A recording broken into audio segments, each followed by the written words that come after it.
ఒక తిట్టడానికి ఒక రాజకీయ నాయకుడు వెంటనే వాళ్ళ దగ్గర ఉత్తరు మీరు టీవీలో వాడు నేను ఇట్లా అన్నాడు నువ్వు ఏం చేస్తలేవా నీ బతికేంది నీ బతికేనా అనేది ఒకటి వాడు నా బతిక అనేది 2 తిట్లు తిడతాను మళ్ళీ ఆయన ఈయన దగ్గరికి వస్తావు మొదటి ఆయన దగ్గరికి అరే నువ్వు ఒక్క తిట్టే తిట్టినావా ఆయన 2 తిట్లు తిట్టిన అందుకే ఉంటావు.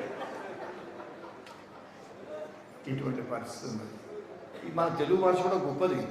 మన అక్షరాలు ఎక్కువ అన్ని భాషలకి అక్షరాలు మన దగ్గర ఉన్నాయి. ఇప్పుడు కొన్ని మలయాళంలో అన్నయ్యలో కొన్ని అక్షరాలు లేవు లేక స్పెల్లింగ్ ఈజీగా వీడు మలయాళాన్ని మనం అర్థం చేసుకుంటాం. మన అక్షరాలు వ్యాకరణం చాలా చక్కగా ఉన్నది. మనది ఒక ట్రైన్లో పోతున్నారు వాళ్ళు. ట్రైన్లో పోయేటప్పుడు ఇద్దరు కర్ణాటక ఉన్నాడు, ఇంకోటి మన తెలుగుడు ఉన్నాడు. తెలుగుడు కూర్చొని ఉన్నాడు.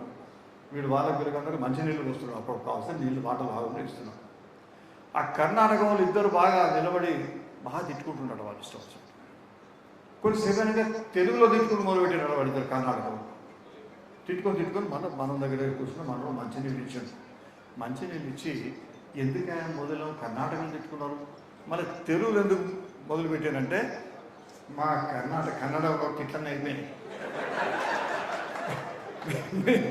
మీ భాష ఎంత మంచి అంటే కృష్ణదేవరాయలుగా తెలుగు భాష చేస్తా అన్నట్టు చాలా గొప్పతనం వల్ల ఇటువంటి పదాలు మనకు ఉన్నాయి కాబట్టి మేము తిట్టుకోవాలని కాదు. మనం చాలా జాగ్రత్తగా ఉండి ప్రజలు ఉందాతనుకుంటాను. ఎందుకంటే ప్రజలు ఒప్పుకోరు.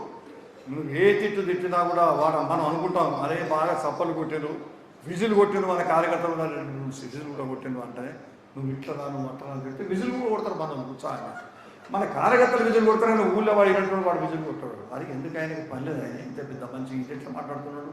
ఈ మంచిదనా? ఈ మంచిదనాన్ని విచక్షణ జ్ఞానం పేద ప్రజలు మారుమూల ప్రాంత ప్రజలు ఉంది కాబట్టే ఈయన భారతీయ సంస్కృతి పరంపర పరిడవిలుతుంది ప్రపంచవ్యాప్తంగా. అది బాగా గ్రహించుకొని మనం చాలా జాగ్రత్తగా ఉండాల్సిన పరిస్థితి.